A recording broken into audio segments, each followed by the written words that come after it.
Happy Halloween, happy Samhain, happy day before the Day of the Dead. I'm Macy. And I'm Natalie. And this is Ghosties. Woo! And today is the day that we here at Ghosties know that the veil is the thinnest. Yes, it is. And I am uncomfortable. Yes, reports of strange activity, frightening sights, and visits from our loved ones are abound. And we thought, what better way to celebrate the spookiest day of the year than to tell some of the spookiest stories we have. Today's theme for our bonus tea party is something that scares us to our core. It's something we have been intrigued by and have talked about long before the podcast even started. It was actually our very first episode. It was. Oh my gosh. Today, for All Hallows Eve, we are telling some of the scariest stories that our listeners have sent in about demons. And we are dressed as our most whimsical costume of the month. Yes. Coincidentally. We are fairies. And unfortunately, we feel our most true self. I have never felt more like myself than I do right Same. now. I put on these ears and I said, you know what? This is me. This is who I was meant to be, unfortunately. I've known this my whole life. I didn't want to believe it, but I put them on and it felt correct. I've always felt elfish, some kind of fairy form. Yeah, I think I look like from the second I watched Lord of the Rings, I was like, that's me. Yeah. That's me. Me and Orlando Bloom are one and the same. I see it. Elijah Wood. That's Lord of the Rings, isn't it? Yeah, but he's a hobbit. Do you wear wigs? I wish we were wearing wigs. I do too. But these stories are chilling. And in addition to your cup of tea and comfort blanket, you may want to turn a light on. Oh no. Our tea today, we went with the same one we are drinking yesterday. It's Harney & Sons Halloween Party. Ooh, ooh. Just felt apropos. Yeah, it's Halloween party, so let's go.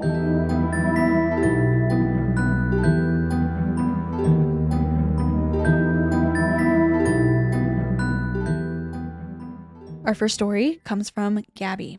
Hi ladies, I love your podcast, and after listening for a while, I finally decided to write about one of my many spooky encounters. I wanted to preface this by saying I know these experiences sound insane. Believe me, I've explained them to others before. They are very real and very terrifying.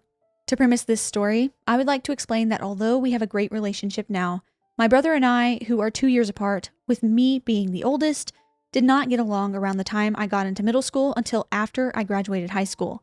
I had a lot of animosity surrounding how differently my brother was being raised, specifically involving my father, and it caused a lot of issues between us. Well, the first time something scary happened with my brother was when I was in 7th grade and getting ready very early in the morning for school.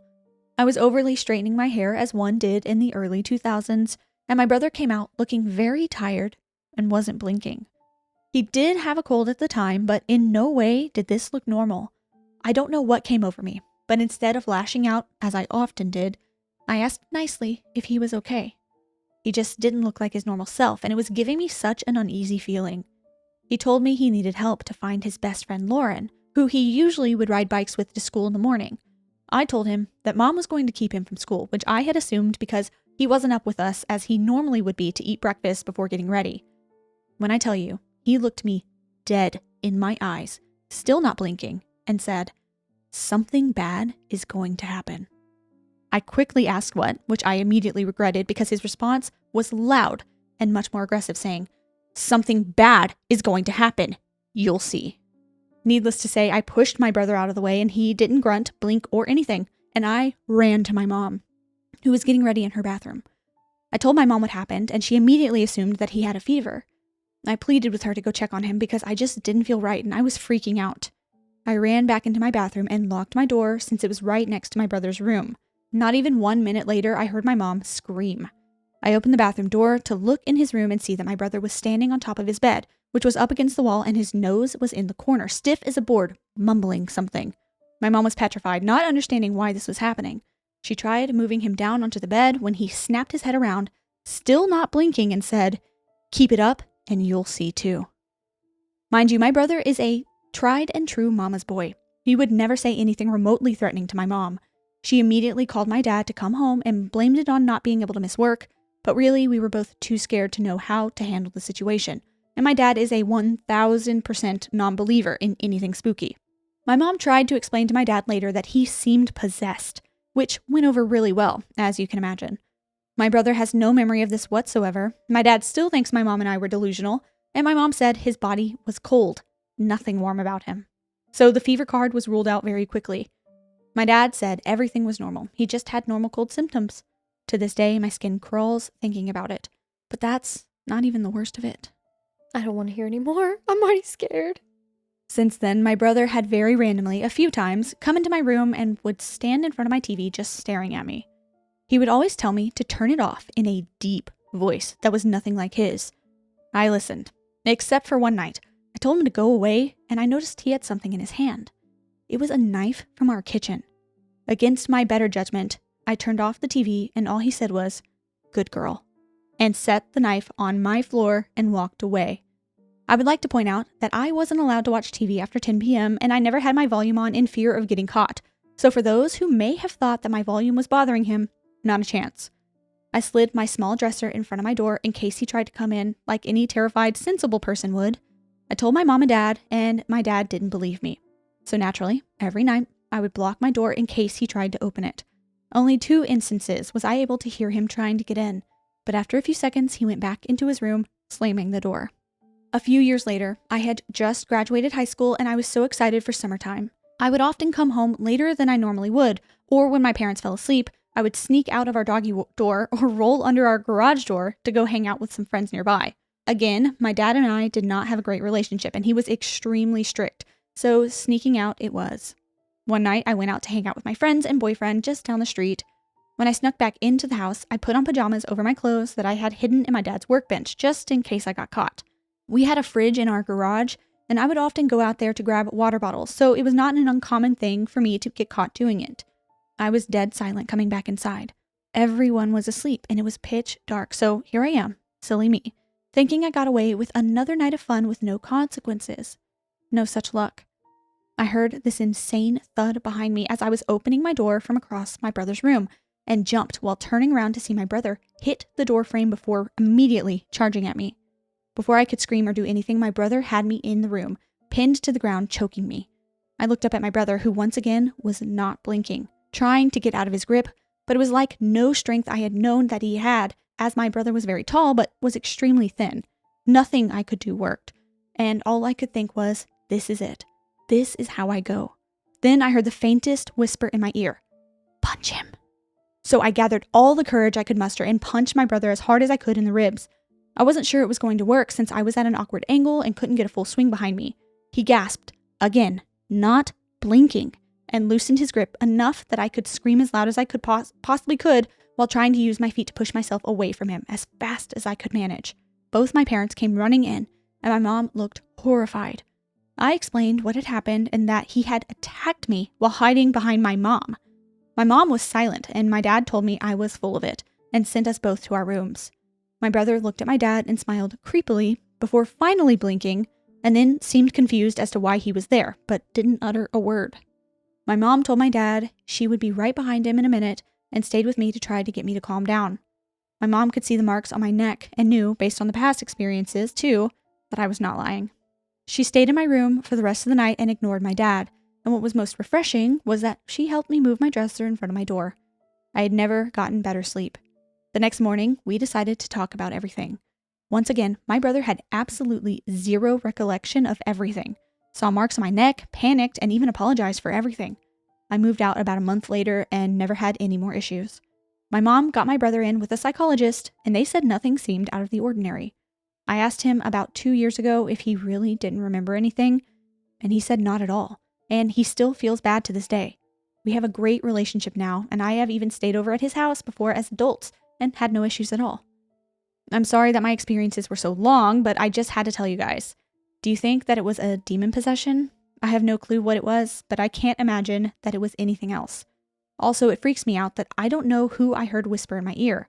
All I know is how terrifying his eyes were. They haunt my dreams to this day. They were like nothing I could care to ever encounter again. I have a lot of other encounters if you're interested. I hope I get to hear from you guys and your thoughts on what happened. Thank you both. Gabbi. So as your sibling, what do you think? I wouldn't ever see you again. That's really scary. It's not like a choice of like, oh, I don't want to see you. I would be too scared. And Gabbi said, yeah, like as adults, I've stayed over at his house and we're fine. I'm happy for you and I'm glad. Yeah. I would be too scared. I mean, it's not like he didn't want to do this to No, her. no. Like, No. he didn't try to harm them. Yes. It just, I'm not whatever was happening. upset with the brother. I am just scared of whatever is getting a hold of him. Influencing him in some way Yes. when he sleeps. Yes. Or maybe not even when he sleeps. And I don't know. Every time was at night, though, or like early in the morning before Mhm. school. He was sick, so he was kind of like vulnerable. I wonder if he's ever had sleep paralysis and any weird stuff going on. I would be interested to know that too. I don't know, but either way, very scary. And I wonder if it is some kind of, I don't know, if sleep disorders can cause something like Well, this. Like sleepwalking, but just violent sleepwalking. Yeah, like a night terror situation, but But you're the evil? terror? Yeah. It's at night and I'm the terror. I don't know. mean, Either way, so scary, demonic adjacent at the very least. yes. Yes.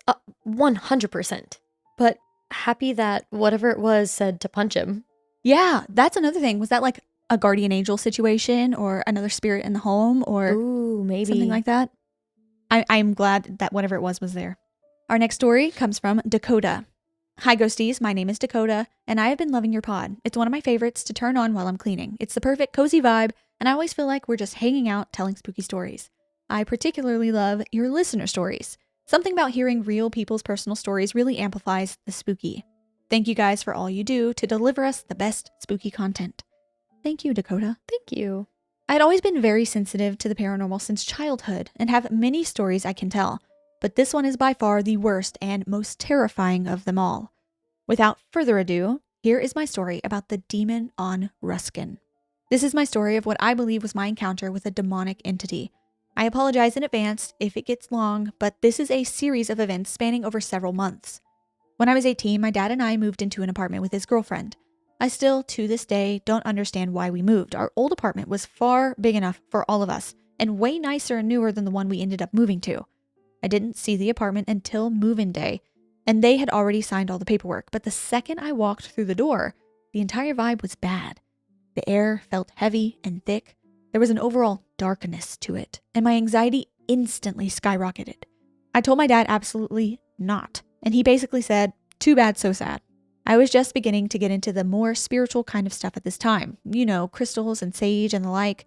Before I even moved my stuff in, I went out and bought crystals for protection and sage, and I placed one crystal in all 4 corners of the apartment and then smudged the apartment. This is where I believe I made a mistake. Again, I was just learning about all of this and didn't know that I was supposed to open a window or something to let the bad energy out. So whatever I did, I think I just severely pissed this thing off. I would also let the sage burn just kind of like an incense. Whoops. The activity started off small, almost not noticeable. Things would go missing that I swear I put in one specific place, only for it to show up again in that very place days later. We could hear whispers, like someone was having a full conversation with just themselves. I could never make out what was said. It always was just like, pss, pss, pss, pss, pss, if that makes sense. I chalked it up to it being neighbors or someone outside, but whenever I looked out the window, I didn't see anyone. Then came the shadows. You could see a small portion of our hallway from where the couches sat in the living room. For reference, there were no windows in or near the hallway, just a bathroom to the right, my dad's room just past that, and then my room at the very end. When I was sitting on the couch, I could see 2 shadows almost chasing each other up and down the hall along the wall. Side note, I literally got chills thinking about this even 10 years later. The thing is, these shadows weren't just regular shadows. One of them was dark, but the other was light. Almost like when your phone or something reflects off the sun. I'd see the dark shadow go from the front of the hallway down, like it was going towards my room. But then, only seconds later, I would see it come back the way it came, followed by the light shadow. Like it was chasing the dark out of my room. If the shadows weren't making themselves known, we were smelling different scents. Sometimes we would get a rose-like scent that wafted around us. I don't own any kind of rose or floral scented perfumes or even candles. Floral has never been my thing. And this smelled like something your grandmother might wear. This smell actually wasn't new because we had experienced this in our previous apartment. Lovingly, we named whoever this was Rose. Whenever we'd get the scent of her, we'd just say, "Good morning, Rose." But then, on occasion, we get a horrific smell, like a dead animal had wedged its way somewhere in the apartment, except it was a transient scent. Much like the floral, it would be everywhere and nowhere all at the same time and then just disappear. It's important to note that at this point, I didn't think there was anything evil or even really haunted aside from the occasional visit from Rose. Just figured it was a bad vibe for sure, but not necessarily haunted. Now, I can't say if this next part is a direct result of whatever this was, or if it used this to feed on our negative energy, but I'm including it in the story because I do think it was related to the activity going on. We were all fighting constantly. My dad's girlfriend and I would all but go to blows with each other. She didn't like that my dad and I were so close, and she would constantly start fights with me. She and my dad fought nonstop, and then, because she would stir the pot, my dad and I began fighting as well. This entire experience was negative from all angles. I hated it, and I wanted to move out, but I knew I couldn't afford anything on my own, and all my friends already had roommates. I felt stuck. Then things quite literally hit the fan. I was in the bathroom when I noticed my thigh was burning. It hurt so bad. I hadn't really done anything all day, so I was confused. When I looked, I was scratched deep on my right outer thigh. It looked like a Y with a line going all the way down the middle, like 3 scratches connecting to one. At the time, I had on acrylic nails, and if you know, you know. I couldn't scratch anything if I wanted to. The way they were done, and the acrylic being almost dull or rounded on the edge, maybe I'm crazy. I ran to my dad and was like, WTF? My dad's girlfriend said, oh, you just did that to yourself.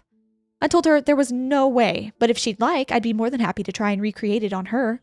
My dad said I probably bumped into something, but didn't remember. I can't even begin to explain how frustrating it is to experience something so scary and not be believed. A few weeks later, I was standing in the bathroom getting ready for work. It's a tiny bathroom, so I had the door open. When you look in the mirror, you can see directly into the hallway behind you. This was a tiny medicine cabinet type and was high up, like I could barely see my full face. As I'm standing there getting ready in the mirror behind me, I saw this huge black shadow sprint from the front of the hallway towards the bedroom. It was a split second, but the way it ran, I can only compare it to a giant black dog. And it had to be huge because that mirror sits so high up. When I tell you I booked it out of the apartment as fast as I could, I grabbed my keys and my server apron and ran out of the front door. The shadow was not like the other ones I described. This one has mass and was not cast on any wall, and it was blacker than black. This is where my mental health nosedived. I wasn't sleeping. I was staying up at all hours of the night only to fall asleep in the living room and then move to my room once the sun came up. I'd find any excuse not to come home. When I was home, I didn't leave my room until the sun went down. I was depressed. I hated everyone and everything. After a while, I wasn't even safe during the day. My closet door would open only to slam itself shut again. At this point, I didn't even have the energy to rationalize it anymore. I would stay with my mom, who was going through her #camp life phase and lived at various campgrounds in their tiny 90s camper. Cramped in there was still better than being home. But then I got sick. I mean, sicker than sick. No energy, everything hurt. I couldn't eat. At first, I figured it was norovirus or something like that, only I wasn't ever actually nauseous. I don't know how to describe it, but you know how when you have the stomach flu, you're always nauseous, like you know you're going to throw up. This wasn't that. I would just start vomiting uncontrollably out of nowhere, and I couldn't stop. Any type of sound felt like you were driving a hammer into my head, and this didn't last for a few days or even a week. This was weeks on end. It hit a breaking point where I was screaming in absolute agony because this was weeks of no relief. In a desperate attempt to make it stop, I grabbed my cross necklace and held it up to my head. I was officially going insane. It did it. It has won. And as I did that, I again started violently puking, all while screaming. I passed out in the shower, and my dad found me and finally agreed to take me to the ER. As I'm typing this, I'm just now realizing how insane all of this sounds, but I swear, this is 100% true. The ER pumped me full of fluids and sent me on my way, where I remained bedridden for another few days. I basically moved in with my boyfriend, now husband, after that. My dad and his girlfriend broke up, and we broke our lease. I agreed to come back and do a final cleaning. As I was vacuuming, I felt a thickness wrap around me, and something growled, "Mine," in my ear. I dropped everything and ran out, screaming at whatever it was that I wasn't theirs and they are not allowed to attack or attach to me anymore. Needless to say, my dad wasn't happy that I abandoned what I was sent there to do. Thankfully, whatever it was stayed there. I closed myself off to anything paranormal after this And anytime I had another experience, basically refused to acknowledge it out of fear that something would manifest into more. Thanks for sticking through my long story. You're more than welcome to share on the pod if you choose to, but I just wanted to share with you the most terrifying and trying time of my life. Thanks again for everything you do. You're a bright light in such a dim world. Much love always, Dakota. Oh, thank you. Why would you end something so scary off so sweet? So nice. What? Okay, so I always have the question, anytime we tell stories like this, is it mental health leads to demonic activity, or is it demonic activity leads to negative mental health? We literally just talked about this yesterday. Yeah. And I still don't know. Yeah. And maybe don't know. It depends on the situation, varies from case to case. Yeah, for sure. But I don't know. I don't know. Dakota, I hate that you had to go through that. Like, that's such a horrible time. Like you said, a very trying time. Like, you're not getting along with your dad, who you're very close to. The girlfriend's stirring the pot and causing issues. And then you've got this dark, massive shadow thing just feeding on your fear and negativity in your house. That's just... And to be sick for that long, that kind of sick, it just sounds torturous. That's pretty dark.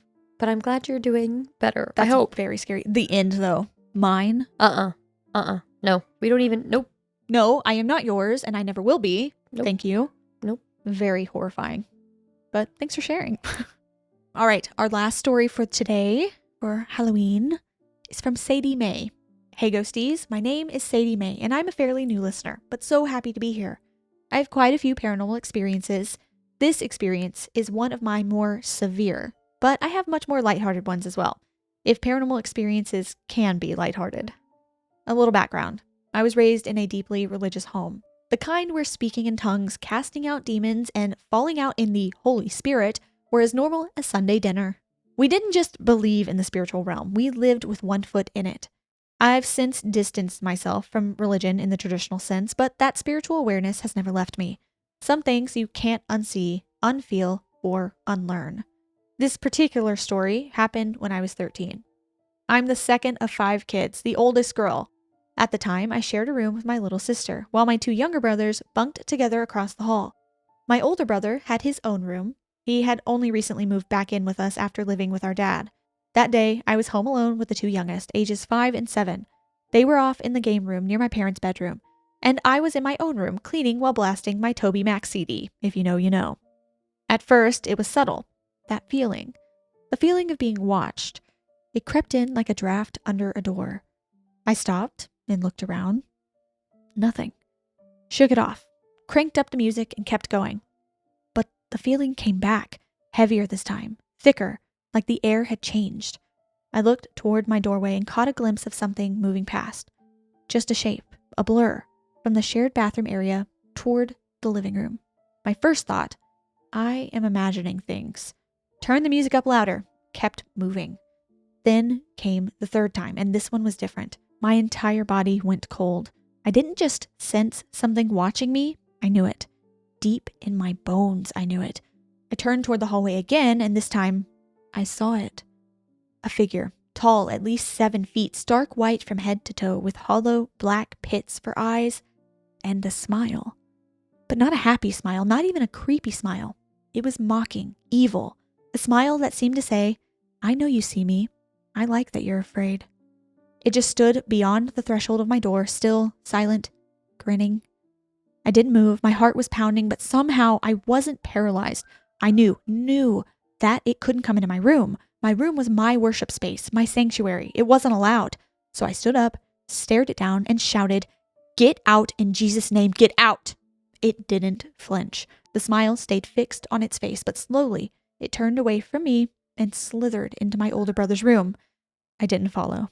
I just stood there shaking, breathless. Somehow I wasn't scared for me. I knew I was safe in my room. But my little brothers, they were alone. And suddenly the fear hit me like a truck. I began screaming their names, yelling for them to come over and over, but no one answered. They weren't far. The house wasn't big. They should have heard me, but it was like my voice never reached them. I had no choice. I ran. I bolted past my brother's room, refusing to look because I knew it was still in there, still smiling, still watching, waiting for me to glance its way again. It wanted that. It fed off that. I found my brothers sitting at the computer, completely unaware, happily playing a game. They hadn't heard a single scream. I brought them into my room, sat them in the closet, and locked the door. Then I called my youth pastor. He was with a group of church leaders, and they immediately began to pray over me, over my brothers, and over the house. They told me they were proud of me, that I had stood up to something most grown men wouldn't face head on. They believed me, and that meant everything. By the time my mom got home, the pastor had already called her, and she was shaken. I hadn't called her directly, but she understood. She had stopped at the church on her way home and picked up anointing oil. That night, we walked through every room of our house and prayed over every door frame, every window, every wall. Later, we found out that my older brother had been dabbling in dark things. Things he never should have touched. Whatever it was I saw that day, it had come from his room, and it went back there. Even now, I believe something's still attached to him. His life never quite shifted back into the light. Looking back, I realized I wasn't truly afraid until I thought my brothers were in danger. I never feared for myself. Maybe because I knew the rules. I understood the boundaries of the unseen world. But facing something like that made one thing painfully clear. There's more happening around us than most people will ever know. Now that I'm older, I've learned how to shut it off, how to quiet the noise from that side of the veil, and I feel stronger, more rooted. But I don't invite that world in. I never will. I've stood my ground before, and I will again if I have to, but I'd much rather not. Thanks, Ghosties, for reading. I love the pod so much. If y'all like this, I have many other stories I can share. With love, Sadie May. Well, I kind of relate to that. Like, you're not scared of things getting after you, but you're scared of, like, things for your siblings or The people you care about. You want to protect. Yes. Yeah, I feel that too. Like, I say that I get really scared, but I'm never scared for my, like, physical safety because I feel, I don't know, in a way, like they said, rooted. Like, I don't know, I have enough knowledge to know how to protect myself. Yeah. But I do, I don't know, get still freaked out the thought of something being there always, you know? Oh, I don't that you said that. But yeah. Oh my gosh. Yeah, but I like that little ending. Like, there's more happening around us than most people will ever know. I feel that is true. Oh, I know that is true. I feel like 100% true. There's always, and whether it's ghosts, demons, time, like glitches in the Matrix, whatever it is, it's out there. It's out there. The veil is real.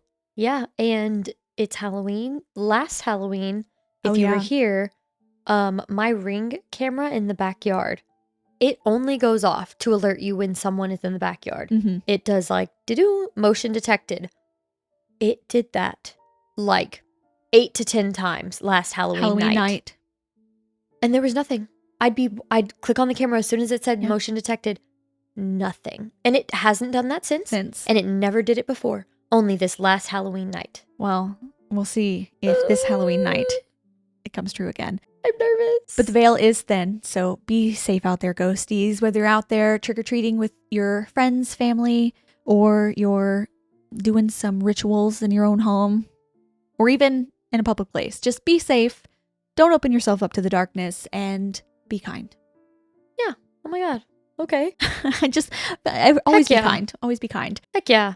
So happy Halloween, ghosties. If you like this video, please like it. Share it with your friends if you feel compelled to do so. And subscribe for more. We're starting Monday fresh out of spooky season. Still got some spooky stories.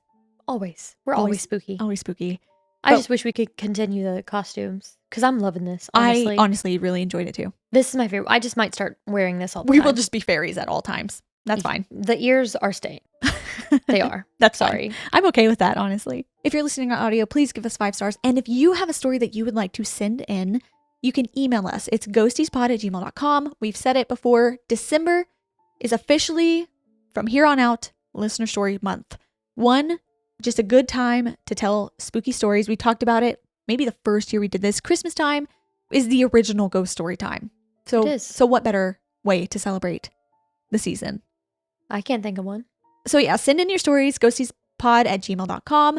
We will have themed episodes, so even if you send it in now, we may pluck yours out. You never know. We're working our way through. We are. And we'll get there. So we hope you all have a safe night, and we will see you on Monday. Goodbye.